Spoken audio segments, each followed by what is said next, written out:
Today we will discuss hospital pharmacoepidemiology and hospital epidemiology. This topic focuses on how hospitals identify risks, control infections, ensure safe use of medicines, and improve overall healthcare quality. Introduction. Hospital pharmacoepidemiology applies epidemiological principles specifically to hospital settings, focusing on medication use, infection control, and patient outcomes to ensure safety. History before 1800. Before 1800, healthcare focused mainly on wound care and basic cleanliness, without understanding the role of microorganisms in disease transmission. History 1800 to 1940. Between 1800 and 1940, hygiene practices such as hand washing were recognized as crucial, laying the foundation for infection prevention. History 1940 to 1960. With the introduction of antibiotics, treatment improved, but hospitals also began noticing infection outbreaks, increasing the need for surveillance. History 1960s to 1970s. This era saw the establishment of formal infection control programs and surveillance systems to track hospital-acquired infections. History 1980s. In the 1980s, attention expanded to ICU, drug resistance, and occupational hazards, emphasizing stronger infection control measures. History 1990s and 2000s. From the 1990s onward, hospital epidemiology became linked with quality improvement, economics, and healthcare system performance. Core roles of hospital epidemiology. The main roles of hospital epidemiology include identifying risks, understanding how they occur, and implementing measures to prevent harm. Need for hospital epidemiology. Because hospitals are complex and involve high-risk procedures, continuous epidemiological monitoring is necessary to protect patients. Common hospital risks. Common risks in hospitals include medication errors, infections acquired during hospital stay, adverse drug reactions, and procedural complications. Challenge patient and staff safety. One key challenge is ensuring safety for both patients and healthcare staff by minimizing infections and workplace hazards. Challenge hospital efficiency. Hospital epidemiology also focuses on improving efficiency by reducing unnecessary costs and eliminating wasteful practices. Role of hospital epidemiology. Hospital epidemiology plays a crucial role in safeguarding patient health by identifying risks, understanding their causes, and implementing preventive strategies within hospital settings. Identifying risks to patient health. One of the primary responsibilities of hospital epidemiology is to identify risks to patient health, particularly infections acquired during hospital stay. Study of risk factors. Risk factor analysis involves studying patient characteristics, medical procedures, and hospital environments that contribute to infection development. Epidemiological methods used. Hospital epidemiologists use established epidemiological methods such as case control and cohort studies to understand disease patterns and eliminate errors like bias. Understanding nosocomial pathogens. Understanding the organisms responsible for hospital infections helps in designing effective prevention and treatment strategies. Why hospitalization increases risk? Hospitalization itself increases infection risk due to invasive procedures, medical devices, weakened immunity, and frequent antibiotic use. Minimizing risks to patient health. Once risks are identified, hospital epidemiology focuses on organizing patient care in a way that minimizes exposure to these risks.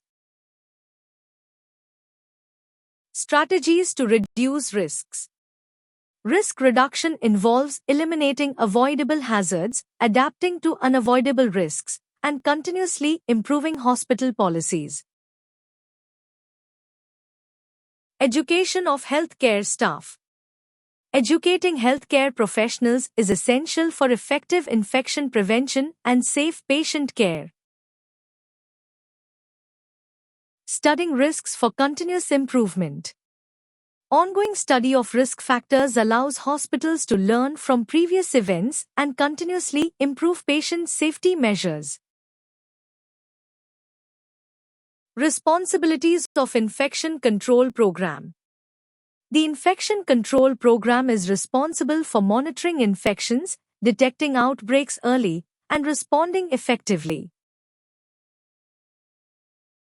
Policy development and isolation practices. Clear written policies for patient isolation and care practices help reduce infection transmission within hospitals. Collaboration and quality improvement. Infection control programs work closely with occupational health and quality improvement teams to enhance overall hospital safety. Training and practice review. Regular training and review of aseptic, isolation, and sanitation practices ensure consistent infection prevention. Antibiotic monitoring. Monitoring antibiotic use is essential to prevent misuse and control the emergence of resistant organisms. Antibiotic resistance surveillance. Surveillance of antibiotic resistance helps guide appropriate treatment decisions and protect future antibiotic effectiveness.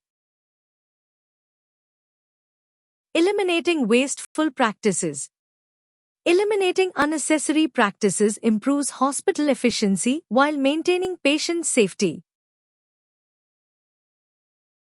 Authority of Infection Control Program.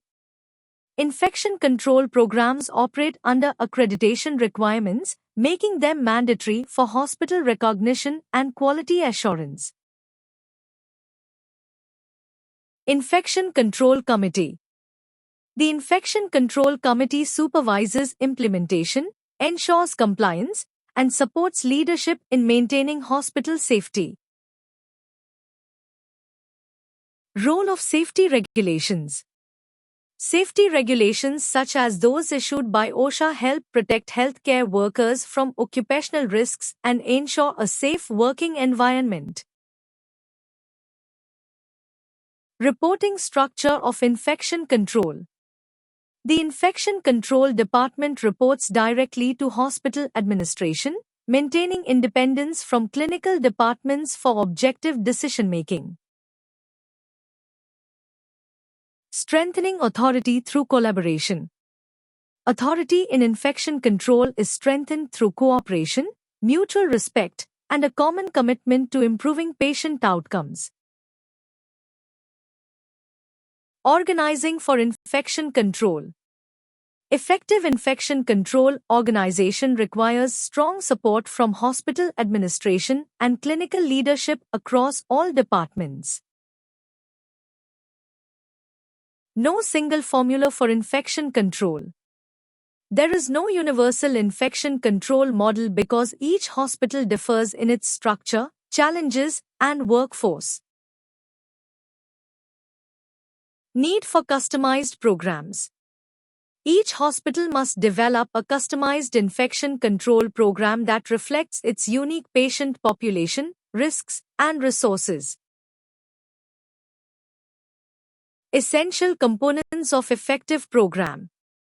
According to SENIC guidelines, an effective infection control program requires trained staff, physician oversight, surveillance, and control measures.